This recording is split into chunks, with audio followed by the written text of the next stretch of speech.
अस्सलाम वालेकुम, this is ओडिए फॉक्सट्रॉट फ्रॉम डिफेंस आउटपोस्ट। तो एक रिपोर्ट आ रही है जिसमें ये कहा जा रहा है कि पाकिस्तान नेवी जो है वो नए ड्रोन्स को प्रोक्योर कर रही है जो कि हिल कैटेगरी के high altitude long endurance category के ड्रोन्स होंगे। तो आज हम लोग इन्हीं के ऊपर डिस्कशन करेंगे और जानने की कोशिश करेंगे कि ये कौन से ड्रोन है और इनका आने वाले टाइम में पाकिस्तान नेवी के अंदर क्या रोल होगा। लेकिन वीडियो में आगे बढ़ने से पहले अगर आप लोगों ने अभी तक चैनल को सब्सक्राइब नहीं किया, please make sure to like this video and do subscribe to the channel. जैसे पहले जिक्र किया कि ये जो नया पाकिस्तान नेवी का ड्रोन होगा ये हेल कैटेगरी का होगा और रिसेंटली पाकिस्तान ने भी अपना एक इंडिजिनस हेल कैटेगरी का यूएवी लॉन्च किया है शापर 3 के नाम से। लेकिन यहाँ पे थोड़ी सी चीजें डिफरेंट है इस रिपोर्ट में, जिसमें ये कहा जा रहा है कि पाकिस्तान ने भी नए ड्रोन्स को अक्वायर करने वाली है। इसी रिपोर्ट के अंदर एक ड्रोन का भी यहाँ पे जिक्र किया गया है जो कि तुर्किश एरोस्पेस इंडस्ट्री का अक्सुनगुर यूएवी है। और रिपोर्ट में साथ साथ ये भी कहा जा रहा है कि Pakistan navy currently Turkish drone के अंदर ही इंटरेस्टेड है एट दिस टाइम, और उसकी क्या वजह है ये हम आपको आगे चलकर डिस्क्राइब करेंगे। सबसे पहले अगर पाकिस्तान नेवी की बात करें तो पाकिस्तान नेवी इस टाइम के ऊपर एक जो मेन ड्रोन ऑपरेट करती है वो तुर्किश ओरिजिन का TB2 है, जो कि पाकिस्तान नेवी को एक अच्छी सर्वेलेंस कैपेबिलिटी भी प्रोवाइड करता है। साथ ही साथ ये स्ट्राइक कैपेबिलिटी के तौर पर भी पाकिस्तान नेवी का ओनली ऑप्शन है। लेकिन TB2 के हवाले से पाकिस्तान नेवी को ये इशू फेस करना पड़ रहा है कि इस ड्रोन की जो एंड्योरेंस है और फ्लाइट सीलिंग है वो कम है। आपको पता है नेवल डोमेन के अंदर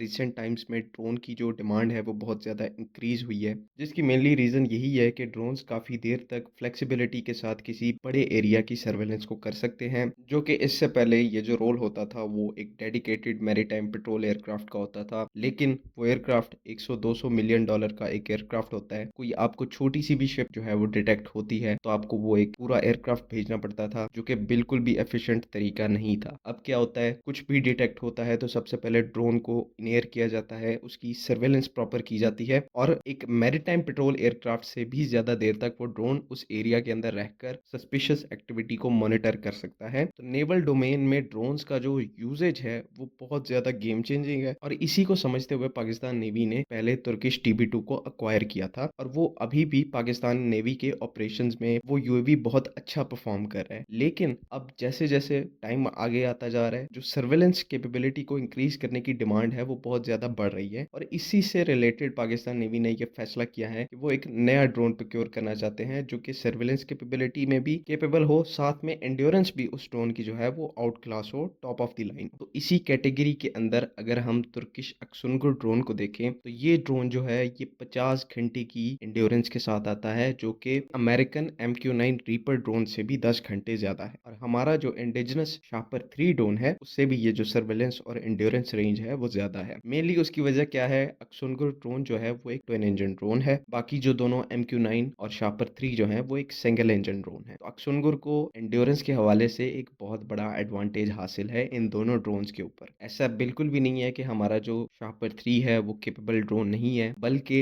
एंड्योरेंस को छोड़कर बाकी तकरीबन हर मामले में हमारा जो इंडिजिनस शापर 3 ड्रोन है वो अक्सुनगुर से भी आगे है, जिसमें शापर 3 का जो वेपन पैकेज है वो अक्सुनगुर से बहुत ज्यादा बड़ा है, जिसके अंदर हम लोग स्टेल्थ क्रूज मिसाइल इसके साथ लगा सकते हैं, एयर लॉन्च टॉर्पीडो लगा सकते हैं, हमारे जो एंटी टैंक गाइडेड मिसाइल्स हैं वो भी शापर 3 के साथ इंटीग्रेटेड है। तो शापर 3 एज अ फ्लेक्सिबिलिटी के तौर पर भी पाकिस्तान नेवी के लिए एक बहुत अच्छा ऑप्शन है। लेकिन अक्सुनगुर के साथ ये है कि उसकी एंड्योरेंस ज्यादा है, और ये ही टेक्निकली पाकिस्तान नेवी को इसी की सबसे ज्यादा रिक्वायरमेंट है कि एक जो ड्रोन है सर्वेलेंस कैपेबिलिटीज में भी अच्छा हो, इससे ज्यादा वो एक एंड्योरेंस में बहुत बढ़िया और कैपेबल ड्रोन हो, 40 से 50 घंटे की एंड्योरेंस जो है वो देता हो, हाई सीज के ऊपर जाकर मिशन को परफॉर्म किया जा सके, हर टाइम हर मिशन के दौरान एक डेडिकेटेड मैरीटाइम पेट्रोल एयरक्राफ्ट को यूज करने की नौबत ना आए। तुर्किश अक्सुनगुर ड्रोन के अंदर एक और एडवांटेज ये भी है, ये जो ड्रोन है वो सोनोबॉयज को लॉन्च कर सकता है, और तमाम इसके ऊपर ऐसे सेंसर्स मौजूद हैं जो कि मैरीटाइम डोमेन में और नेवल डोमेन में काम आते हैं, शिप्स को डिटेक्ट करने में काम आते हैं, सबमरीन्स को डिटेक्ट करने में काम आते हैं। तो अक्सुनगुर जो है अगर आप उसको शापर 3 से कंपेयर करेंगे तो नेवल डोमेन के अंदर ये ज्यादा कस्टमाइज और ऑप्टिमाइज ड्रोन है नेवल ऑपरेशंस के लिए। तो यहाँ पर